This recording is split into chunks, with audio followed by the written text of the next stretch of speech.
Assalamualaikum warahmatullahi wabarakatuh. Perkenalkan, nama saya Nurjannah Umar. Saya dari Universitas Borneo Tarakan, Fakultas Keguruan dan Ilmu Pendidikan, jurusan Pendidikan Bahasa Indonesia. Jadi teman-teman, di sini saya akan sedikit menjelaskan mengenai sastrawan atau penyair-penyair pada periode tahun 1953 sampai 1961 beserta angkatan 66. Baik, langsung saja teman-teman. Di sini saya akan menjelaskan terkait dengan sastrawan atau penyair pada periode 1953 sampai 1961 beserta angkatan 66. Berikut beberapa nama-nama penyair tersebut. Periode 1953 sampai 1961 merupakan periode yang mengalami perkabung karena telah kehilangan salah seorang sastrawan pendobrak, yakni Chairil Anwar. Pada periode ini, yang menonjol adalah adanya anggapan krisis sastra dan sastra majalah. Wafatnya Chairil Anwar membawa dampak besar pada sahabat sastrawan lainnya. Banyak para sastrawan yang menjadi kurang semangat dalam menciptakan sebuah karya atau kurang produktif karena terbawa nuansa berkabung. Bukan hanya itu, pada tubuh pemerintahan mulai muncul kejenuhan sehingga bibit-bibit korupsi dan manipulasi mulai menjamur dan merusak masyarakat. Karena kedua hal tersebut di atas, muncullah anggapan krisis sastra. Adapun angkatan 66 lahir pada saat situasi politik di Indonesia sedang penuh gejolak, serta maraknya penyalahgunaan kekuasaan pada periode 1960 sampai dengan 1970, yang turut mengakibatkan polarisasi karya sastra pada masa itu. Karya pada angkatan 66 banyak membahas kritik dari situasi politik dan kehidupan sosial masyarakat. Berikut beberapa penyair-penyair Indonesia atau sastrawan Indonesia pada periode 1953 sampai dengan 1961. Yang pertama, Willy Brodus Surendra Broto atau yang dikenal dengan W.S. Rendra, lahir di Solo pada tanggal 7 November 1935. Ia merupakan penyair Indonesia terpenting pada masa itu. Sajak-sajaknya yang permulaan tampak pengaruh nyanyian-nyanyian dolanan kanak-kanak Jawa dan pengaruh penyair Spanyol Federico Garcia pada tahun 1899 sampai dengan 1936, yang pada tahun-tahun itu banyak diterjemahkan oleh Arsul Sani dan Ramadan KH. Kemudian, sajak-sajaknya yang dimulai itu dimuat dalam buku kumpulan sajaknya yang pertama berjudul Balada Orang-Orang Tercinta pada tahun 1957. W.S. Rendra mendapat hadiah sastra nasional untuk puisi pada tahun 1955 sampai dengan 1956 sebagai salah satu penyair terbaik. Sebuah sajaknya yang permulaan yang juga dimuat. Selain menulis sajak, W.S. Rendra pun menulis cerpen yang diterbitkan dalam sebuah kumpulan berjudul Ia Sudah Berulang pada tahun 1963. Juga banyak bergerak di lapangan drama. Ia bertindak sebagai sutradara, pemain, dan banyak pula menulis drama-drama asli dan menerjemahkan drama-drama asing untuk dimainkannya. Ia telah menerjemahkan kata penulis drama klasik Yunani Sophocles yang berjudul Oedipus Sang Raja. Nah, yang selanjutnya Toto Soedarjo Bachtiar, lahir di Paliman, Cirebon, tanggal 12 Oktober 1929. Telah memulai sajak-sajaknya sekitar tahun 1950.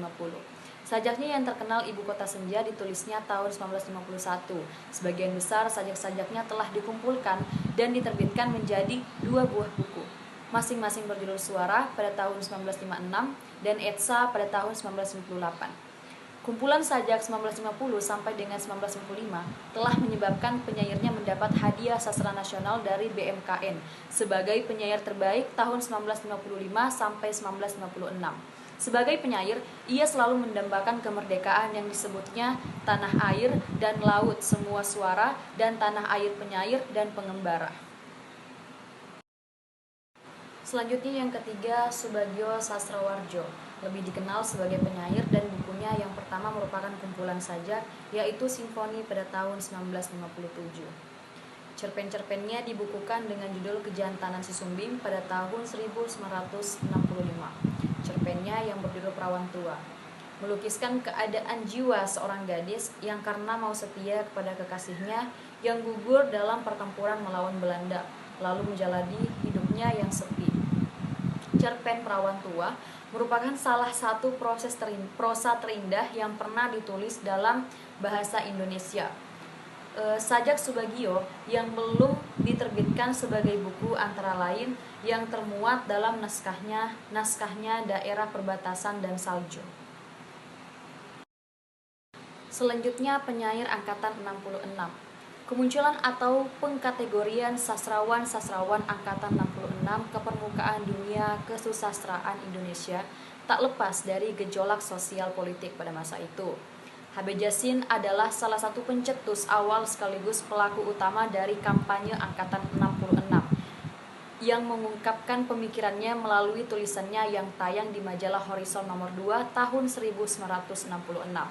Bahwa angkatan 66 muncul atau diilhami oleh peristiwa sosial politik yang terjadi pada masa atau pada tahun tersebut. Akan tetapi, periodisasi angkatan 66 ini banyak mengundang kontroversi dan tidak diterima langsung oleh para sastrawan lainnya. Meskipun demikian, periodisasi ini bukan semata-mata perkumpulan tanpa arah atau pemaknaan melalui sastra-sastra saja. Lebih dari itu, terlihat dari fokus angkatan 66 yang juga dengan lantang menggambarkan perlawanan dan kritik sosial dalam karya-karyanya. Angkatan 66 merupakan salah satu angkatan dalam sastra Indonesia yang dikemukakan pertama kali oleh tokoh sastra H.B. Jassin. Pengelompokan ini ia tulis dalam artikelnya yang berjudul Bangkitnya Satu Generasi. Angkatan 66 menjadi kelanjutan dari angkatan sebelumnya, yakni angkatan 45, yang dipelopori oleh penyair Chairil Anwar dan rekan-rekannya. Menurut H.B. Jassin, ada karakteristik atau ciri khas karya yang dilahirkan pada era ini, di antaranya yakni mempunyai konsepsi Pancasila, menggaungkan protes sosial dan politik, serta membawa kesadaran nurani manusia. Isi telah satu. Gelisahmu adalah gelisahku. Berjalanlah kita bergandengan dalam hidup yang nyata, dan kita cinta. Lama kita saling bertatap mata dan makin mengerti. Tak lagi bisa dipisahkan. Engkau adalah peniti yang telah disematkan. Aku adalah kapal yang telah berlabuh dan ditambatkan. Kita berdua adalah lava yang tak. Nah, itulah tadi beberapa penyair-penyair atau sastrawan Indonesia pada periode 1953 sampai 1961 serta angkatan 66. Sekian dari saya, mohon maaf, terima kasih. Wassalamualaikum warahmatullahi wabarakatuh dan sampai jumpa.